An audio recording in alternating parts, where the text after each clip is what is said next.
Right now, we're pleased to introduce our first keynote speaker, who's Carol Dugan. Carol is currently a corporate development analyst with Citizens. She has been with the company for 15 years. She began her active duty in the U.S. Navy in 1989, and she served 4 years before being honorably discharged. During her time of active duty, Carol, Desert Shield and Desert Storm occurred, so technically that makes Carol a veteran of a foreign war. She served on a destroyer tender and worked as an electrician's mate in a motor repair shop. Upon receiving her discharge, Carol was transferred to an inactive reserve status for 4 years. So ladies and gentlemen, please join me in welcoming Carol Dugan to the podium.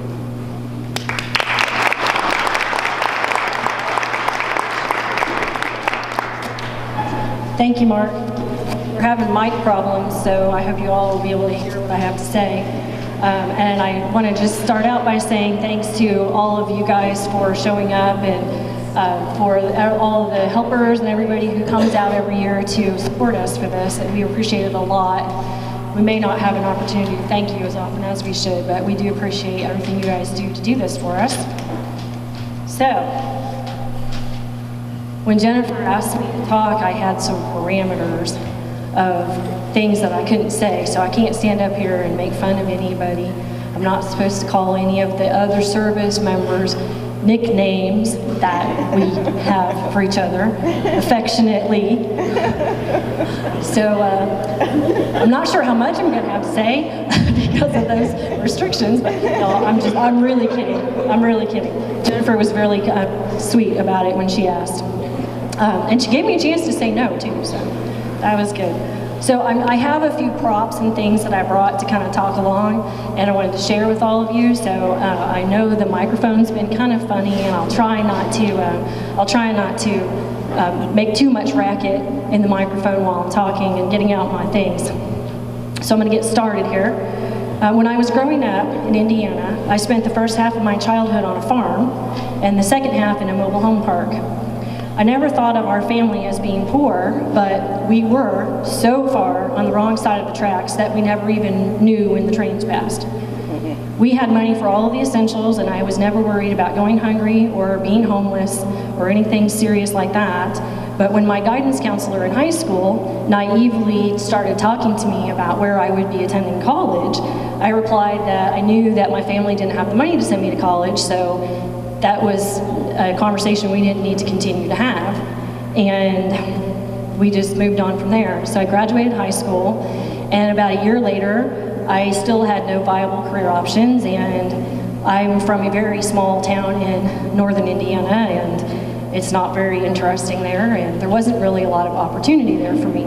So one of my friends had been talking to a recruiter, and all of you who have talked to a recruiter know how scary that can be.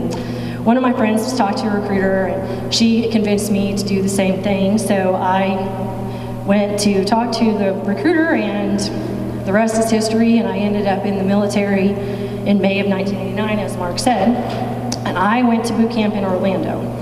And there I learned to salute and dress the right dress and sing all the words to Anchors Away and fold all my towels and clothes properly and et cetera, and that was really interesting.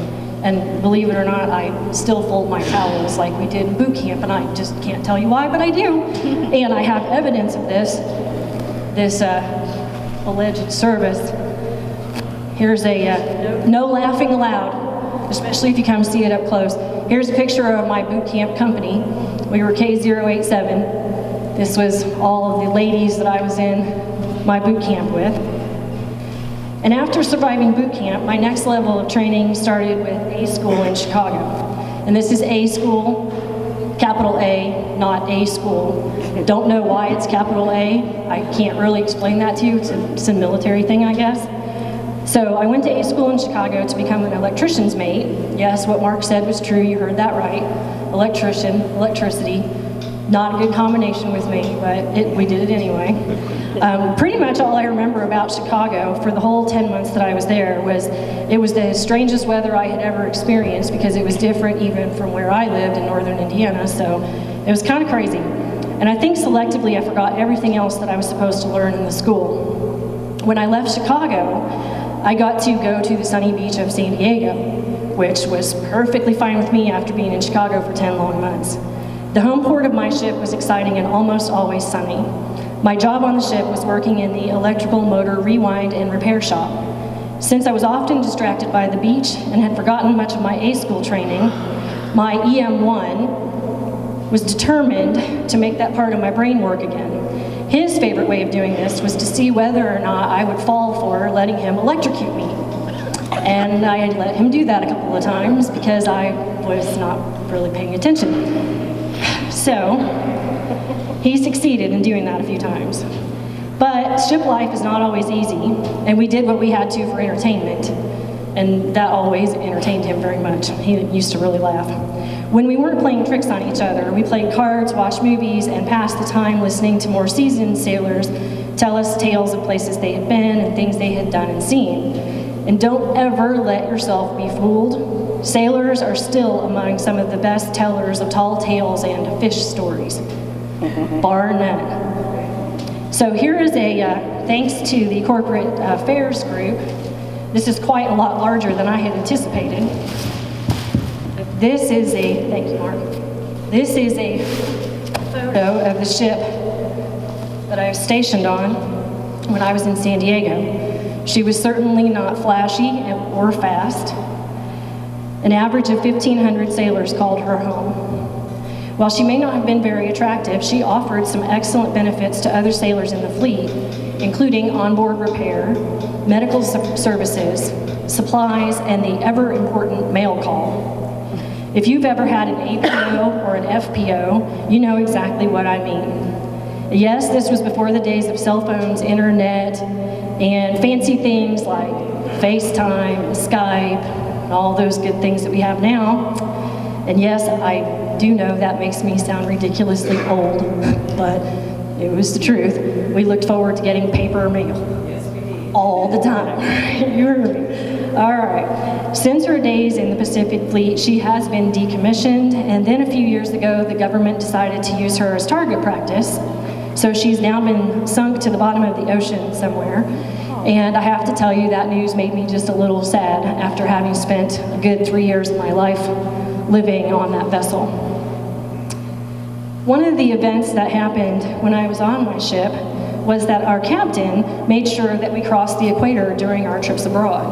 And for those of you who have been on a Navy ship, you can completely relate to where I'm headed. Until you've gone through this rite of passage yourself, you really can't quite picture it or understand its significance. Becoming a shellback. That's with a capital S, shellback. Before this happens, you're considered a tadpole. I have no idea what the connection is between a tadpole and a shellback instead of becoming a frog, but I think someone else used the word frog, so we didn't get to be frogs. Sorry, we had to be shellbacks. The entire crew is involved in this, and officers and enlisted, those who are already shellbacks and those who are currently tadpoles, and everyone joins in for the day to celebrate the transformation. That's my PR explanation of the event. And here is one of the items that you happen to receive once you've attained this.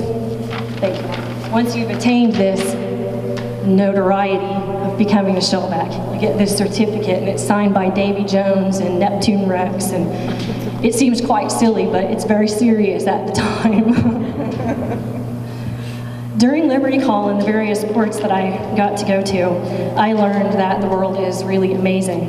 I've seen places that most people had never even heard of then.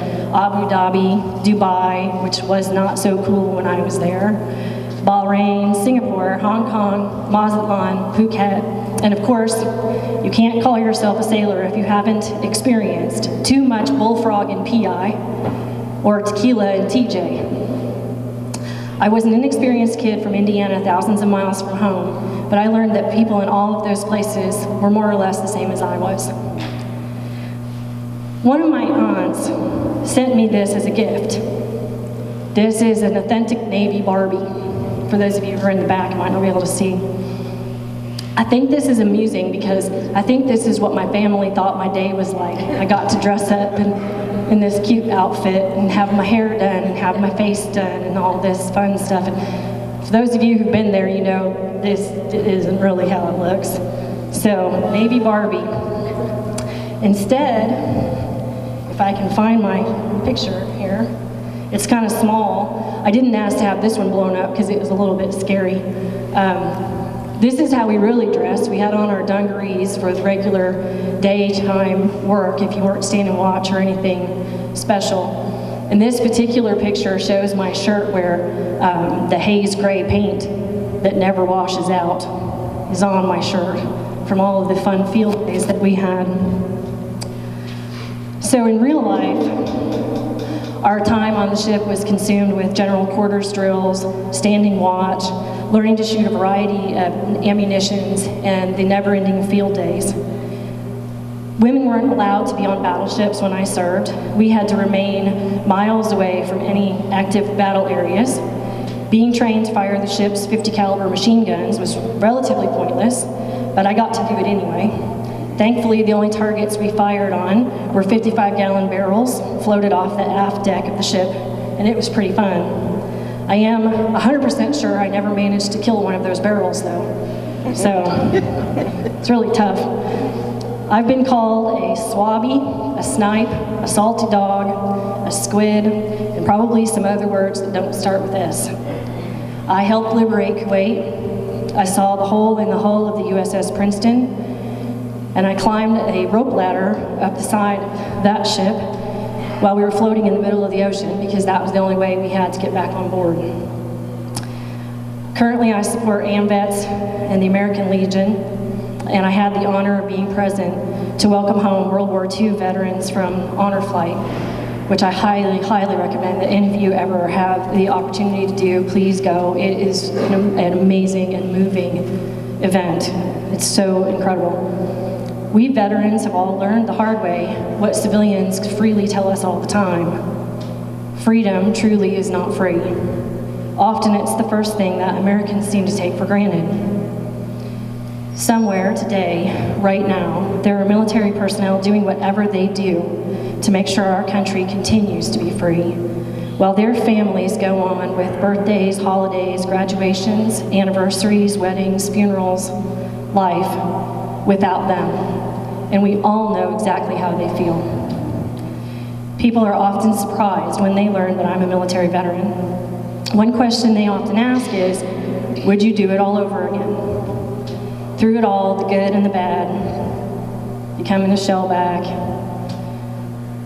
At the end of the day, I know I would. To me, it doesn't matter which position you take, Republican, Democrat, or liberal, supporting peacetime or war. Ultimately, what matters is where you stand when they fly our flag. I am proud to be a United States Navy veteran, and I sincerely thank each of you for your time of service as well. Thank you.